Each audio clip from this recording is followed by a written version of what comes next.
The reason I'm starting off with Batman Year One by Frank Miller is very simple. It's the beginning. You know, it ain't the very first Batman, in media, but it is one of the first understandings of how Batman became Batman, right? And that's what we want to start with. We want to start with how did he become the character that he is now? What drove him? What was his understandings? All that kind of stuff. So that is what you will get in this, okay? Number one, the art is amazing. It really is. A lot of this is even black and white, some spots, grayish colors. I mean, the color and the way that they did this stuff is just fucking amazing, you know? And if you take time to really just kind of embrace it or to take a good look at it and understand what it is, you're going to have a really good time with this. Now, what we're getting in this book is an understanding of where Jim Gordon comes from, how he became Mr. Commissioner, and how Batman became Batman. Now, we don't understand what led to his understanding of martial arts. We already understand exactly the played over and over understanding of the alleyway and the pearl necklace being ripped from Joe Cool. And if you don't know what that is, ask me and I'll tell you all about it. We all understand that Batman had very humble beginnings based on trauma, right? Well, as we get going here and understanding, after the trauma, he understood what he wanted to become. He wanted to become some kind of vigilante. He knew that. But how is he going to do it? What's he going to go do? Now, there's way too much understanding of where it goes to learn everything. He goes to here, he goes to there, he goes to Ra's al Ghul, all these different deals. Goes on and on. Let's just talk about this book, okay?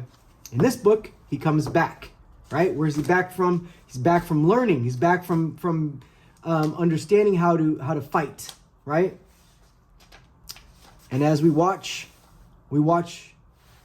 good old Commissioner over here, Jim Gordon, getting picked up from his old job and realizing that something happened at his old job that's leading him to this new place, this new Gotham hire. And as he's picked up and brought along, he figures out that, you know, these guys are dirtbags. Like they really are. But he just got in trouble for doing something like that. So he's trying to keep his cool, shut his mouth, you know, get the lay of the land before we open up and say something. So he shuts his mouth. This guy does a lot of douchebaggery, and I think it's more of a test to understand, hey, wait a minute. What is it that brought me here? What is this guy really doing? And I don't want to open my mouth and stop him until I know all the facts. But not just that, the guy himself is probably testing Gordon to see if he's willing to go along with their douchebaggery or not. They beat his ass. They beat his ass. And on the other side, how do you hide if you are one of the most famous millionaires anywhere? Man, I got a great idea. Put a scar on your face and wear a hat. Nobody will know who you are, guaranteed. At least in this damn comic book. So here he goes. Batman out on his first tried and true mission here. He comes out and sees a poor innocent girl being hustled by this pimp. And what do you do when you see something like that? You step up and say something. So Batman does. And, oh, who's this bald-headed broad over here? Guess what? That is Catwoman. Does it look like Catwoman? No. Is it something I prefer? Nah, not really my thing, but, you know, that's how they drew her. What do you say? Somebody likes that. And you come to find out Catwoman is in charge of these prostitute chicks to some degree. Batman comes over here. He starts beating the crap out of the pimp, thinking that he was going to be rewarded by being virtuous. And instead, whack him right in the leg. What a world. So, you know, she's trauma bonded, as they call it, trauma bonded. It's when you've been through so much dramatic shit that you try to protect the person that's actually harming you. See Catwoman and all her glory come over here and fight and battle. And then you start to understand exactly what's going on over here in Gotham. Batman gets shot. Not by a bad guy, but by the police. Isn't that wonderful? Here comes Jim Gordon, just after getting his ass beat. He's like, you know what? I know who that guy was. That son of a bitch thinks he's going to take off on me. No, ain't going to happen today. He runs over there, beat up too. Mind you, he's got his ass beat. Knows this guy's, he's, what is he? Some kind of ranger or some kind of, military. He has military experience. I can realize by his moves and his things, he's a ranger or not a ranger. I think he thinks he's a SEAL. He's a Navy SEAL or something. Navy SEALs hopefully wouldn't be such dirt bags, but it can happen. It can happen to all of us, who knows? Maybe if I lived in Gotham, you never know. So anyways, in order to give him a favor, Jim Gordon shows how much of a badass he is, throws the guy a bat, and allows him to try to come at me, bro. You got your bat. Jim Gordon beats the crap out of him. And does kind of have one of these moments where I don't understand why they did this, but they did it. He's butt-ass naked, and Jim Gordon standing on top of him.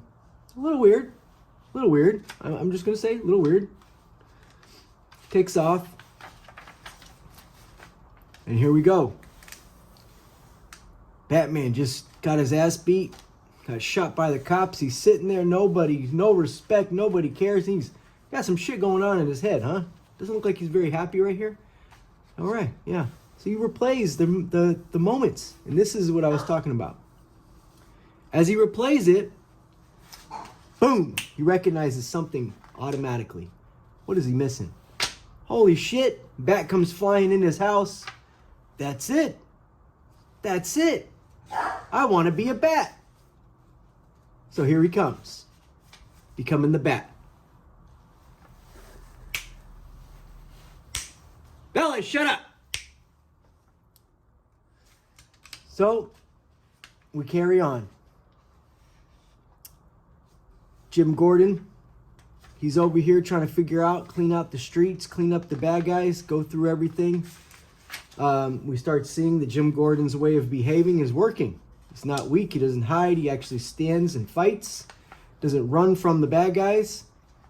And on the other side, we have Batman stepping up for for stepping up and trying to save people and rescue them.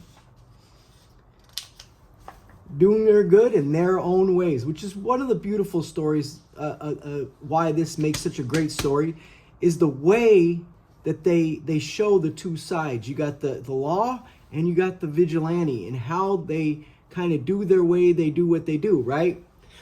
Jim's way of doing it is to follow the rules, but in a very strict manner, No bullshit. We go through this, we do the right thing, and here he comes over here. Here comes the big badass over here talking shit, and Jim Gordon laughing, making fun of him, and hey, rightfully so. The old man beat his ass. We move forward. We find out how deep it gets as far as a lot of the shenanigans with the bad guys, right? Press on. They need to stop Batman. They realize now, hey, the mafia and all that, he's getting into our profits. Isn't that always the story? He's digging into our profits, man. We got to stop him. And how are we going to stop him, guys? What are we going to do? I got a plan.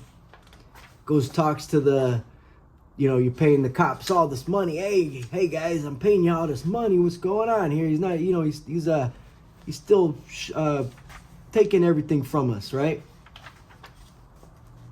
And there is some golden moments here for you to read and find out on your own. Trust me, I am going to give you the brief understanding, but it's for your knowledge to go out and experience this book in a way that, trust me, you'll love it. If you like Batman, you'll love it. There's no doubt in my mind. We come to find out big tragic events going on. And what happens? Well, Batman gets cornered. Right? He's trapped. Oh, wait. Always at his rescue is going to be... I don't know. DC has tried this for so long, and I just don't get why. Either she is or she isn't. Catwoman can either be this semi-good person that's a part of the team. That's kind of like the thing that they're going with. I don't agree with it. Make her a damn bad guy. There's too many good guys, right? They have all these powers. Good guys are doing all this. Man, make her a fucking badass chick, right? Nope. She has these, what do they call that? A hooker with a heart of gold. When we move forward, you know, these corrupt dudes want to go in there and get Batman and kill him, all leading back to the mob and understanding the mob wants him dead. How are we going to do this? Let's send this little cat out to help, you know, from Catwoman's whatever. I thought that was kind of stupid, but each his own. And Batman realizing he is a badass, right? And I do like that they make him fail at times. You know, make him fail, but don't make him stupid. Don't make him look like a dummy. Batman is a badass, right? He is a badass. Keep him that way. Don't cluck him or cuck him, wherever the fuck they say. Excuse my language. Anyways, we move forward. So, what does Batman have that I think maybe I've seen it one other time? It's kind of corny. He calls, what does he call? Bats. Come on, bats? Really? I thought that was uncalled for. The bats save him. You know. The rest of this book, you get some more character depth and understanding. Jim Gordon, you know, he is pushed to this woman's hands because his pregnant wife's at home. He's working long hours. But he knows he's doing wrong. He knows he's doing the wrong thing. What am I doing? I'm cheating on my wife. I've got to stop doing this. And what is the right thing to do at that point? Well, this guy says, you know what? Falcone? I think it's Falcone. We got him. We got him, guys. Hey, boys, we got him. We got pictures of him kissing that chick, man. We're going to go show his wife. He's done for.